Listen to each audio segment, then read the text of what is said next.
Please be advised that the views and opinions of the host and guests do not reflect those of the station, the management, and its network.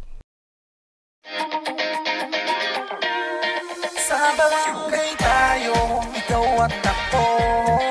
Sa barangay tayo, sa barangay tayo.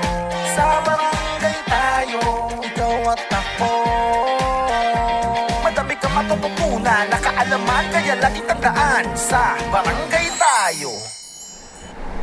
Isang maganda at mapagpalang araw po sa inyong lahat mga kabarangay. Ako po ang inyong lingkod, SK Mai Salazar. At welcome po sa isa na namang araw ng makabuluhang talakayan para sa ikagaganda ng serbisyong barangay. Kasama pa rin po ang ating pambansang kagawad, Kags Butch Serrano. Maraming salamat, SK Mai. Isang karangalan po ang makasama kayo, 42,047 barangays, upang pag-usapan natin ang mga mahalagang provision ng Local Government Code nang sa ganon mapagtibay natin ang serbisyong barangay. Kasama pa rin natin ang napakaganda at napakagaling na kagawad, Marie Formentera Ferrer. Maayo o malipayong adlaw kaninyong tanan. Ako po ang inyong lingkod, Gags Marie Formentera Ferrer, upang magbigay ng serbisyong higit pa sa inaasahan ninyo.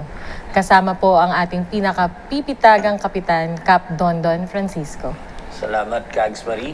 Salamat, Council. Sa mga kapwa ko public servants, ang tanging maiiwan lamang natin ay ang ating serbisyo. Ika nga, performance speaks. Kaya samahan kami dito sa Barangay Tayo. Magandang araw po sa inyong lahat. Magandang araw magandang po. Magandang lalaki po kayo. Mas magandang lalaki at mas magaganda ang kasama ko. Ngayon. Kamusta naman po yung nagdaang linggo po natin? Maganda. Ayos lang. Very productive. Yung nagdaang linggo natin, wala tayong ginawa kundi tumutok sa House of Representatives, Yes. di ba? So, Tama ka dyan, Kags Butch. Hinihintay At po natin. sigurado, lahat naghihintay kung ano na ba ang next step. Dahil nga tapos na nga naman sa Senado. Actually, konting kibot nga lang sa House of Representatives, yung live telecast nila may mga nagre-report na sa atin, di ba? Na, oops, minensyon na, SBN 2826, mga ganon. Ewan ko, may report si SK Mai kasi nagpapadala po tayo ng mga reporters doon. Kung napapansin nyo SK Mai, no? Si SK Dani nandun. Pati yung isa nating reporter sa mga JNN, nakatutok po ang JNN para po mabigay sa inyo ang latest news, di ba SK? yes po, Kags Butch. Mga kabarangay, ang update po natin dyan ay 3 linggo na lamang po before the Congress adjourns its session. First week of February para maghanda na sa kampanya para sa national and local election. That is on May 12, 2025. Pero hanggang ngayon po, wala pa pong linaw sa term setting proposal. Bagamat pasado na po sa Senado, ay wala pa rin pong katiyakan sa House of Representatives kung kailan po matatapos.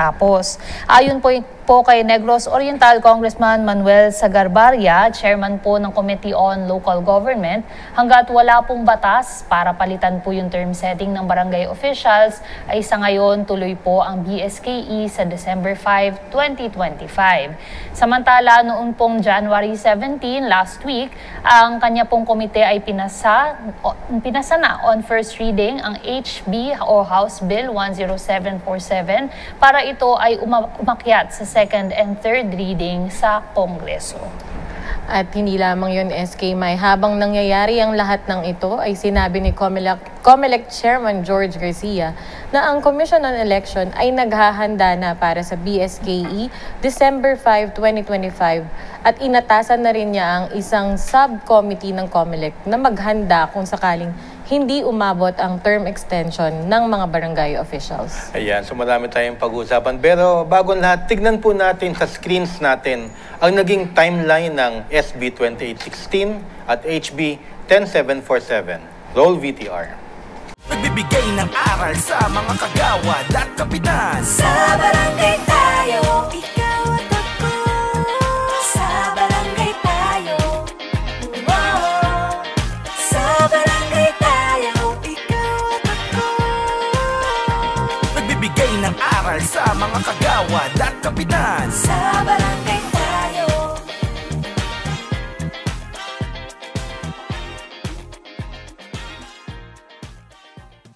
Okay, yan po yung naging timeline Kitang-kita nyo po na sa Senate, tapos na.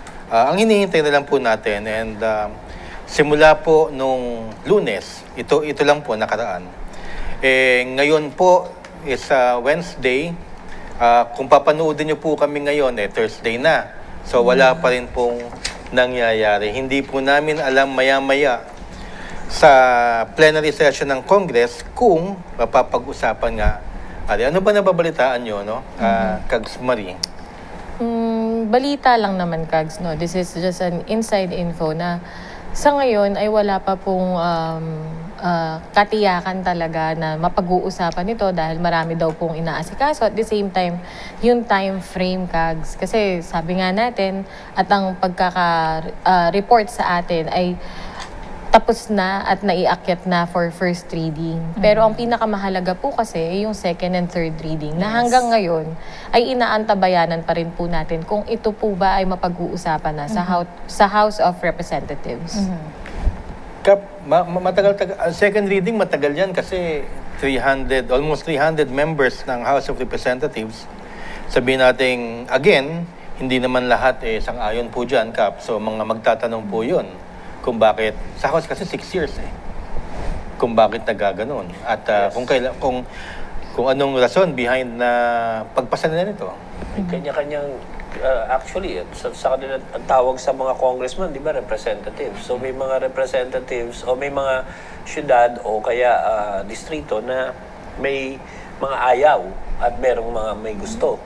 So, inahahatid ng representative sa Kongreso yun, sa House. At to put into context nga po, Kags Butch, yung time frame para po sa ating mga kabarangay, ang as of now po, since pending po in the House of Representatives, ito pong bill, meron na lang po silang 20 days to go for second and third reading, plus yung BICAM po before the session goes to adjournment. 20 days ba? Less than na lang. Ngayon, for today. Parang ganun. Basta ang sigurado 2.5 weeks Yeah. before February 7. Yes. Ayun naman sa ating chairman ng Committee on Local Government na nag-handle nitong batas na ito na inihain sa kanya, na nirekomenda niya for plenary approval. Plenary approval means second and third reading. Baka daw kulangin pa sa oras. Kaya yata parang nagwiwido-wido sila. Kasi kung 2.5 weeks, dadaan pa sa interpellation, and then dadaan sa mahaba-habang interpellation. Pero hindi natin masabi. Alam nyo, kasi ayaw naman maging party pooper dito, ayaw natin maging corny, di ba? Ayaw natin maging killjoy. At sabi ko nga, yung Maharlika Bill, 2 linggo na ipasa di ba? Yung the very controversial Maharlika Bill na dapat pinag-isipan talaga ng todo-todo, in 2 weeks time, record po yun, napasa. Pero yung Magna Carta, 20 years. So, hindi natin masasabi kasi meron pa tayong 2 linggo para abangan natin kung anong susunod na kabanata. Yun ang sa akin pagka dumating sa BICAM. So, yung kung 2029 o 2027, yun ang para sa akin magiging debate dyan. But there is still 2 weeks to go para malaman natin ang lahat. So, nakaantabay po ang GNN News, ang buong network, para po sa inyo, para maibigay ko sa inyo yung blow-by-blow account kung ano pong mangyayari. Yes po. Kags Marie, may dagdag pa po ba kayo? Wala na. Wala na, nasabi na lahat ni Kags Butch. Medyo, Tsaka medyo, every time naman pinag-uusapan to, and every step of the way naman talagang nandito tayo para gabayan yung ating mga kabarangay dun sa mga latest updates. Yes. So as of the moment, since wala pa naman sa table, I think let's give it time. And then by next week siguro meron na tayong maririnig na progreso mula sa House of Representatives. Yes, at in conjunction with that, makikita nyo naman sa ating YouTube channel na yung ating mga reporters nagre-report, nandun po sila sa House. Yes.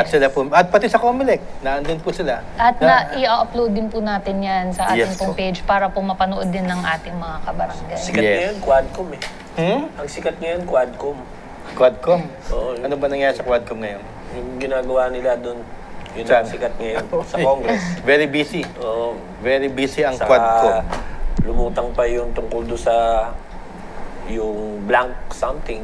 Blank provisions ang sinasabi doon sa budget. Yun. Budget, budget bill, yung batas sa budget. Sa BICAM daw.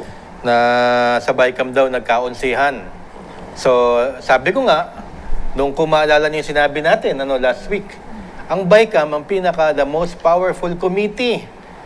Regardless kung Senado ka o House. Kasi dyan sa BICAM, sabi namin ulitin ko, pwede niyong balikan, anything can happen sa BICAM. Kaya, doon sa mga nais na 6 years, huwag kayong mawawala ng pag-asa, may time pa. Doon naman sa may ayaw, huwag din kayong mawawala ng pag-asa, nawawala ng time. Kaya, talagang exciting tong last 2 weeks natin. Mga kagawad, mga SKs. Opo. Kaya pakaabangan po natin yan, mga kabarangay. Sabay-sabay po natin tutukan kung ano po yung magiging update tungkol po dyan. Ngayon naman, mga kabarangay, wag po muna kayong aalis dahil of course, sa ating pong second segment, meron naman po tayong makakasama po na isang magaling na kagawad. Pero bago po yan, meron po tayong mga ilang pabati lamang po, Kags. Yes, yung kasamahan ni Kagawad from Barangay City of San Pedro, Laguna, Barangay Pasita 1. Pasensya na. Naku, nahiya tuloy ako sa guest natin.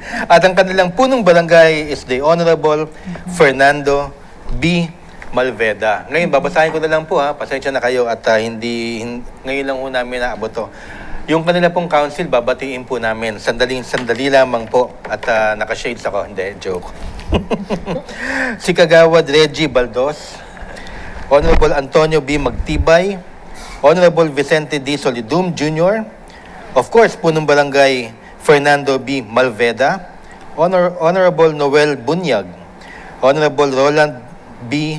R. Vigno, at si Honorable Sulpicio Santilesis na namayapa na, pero ang pumalit po ay ang kanyang asawa na ang pangalan po ay si Nancy Santelices.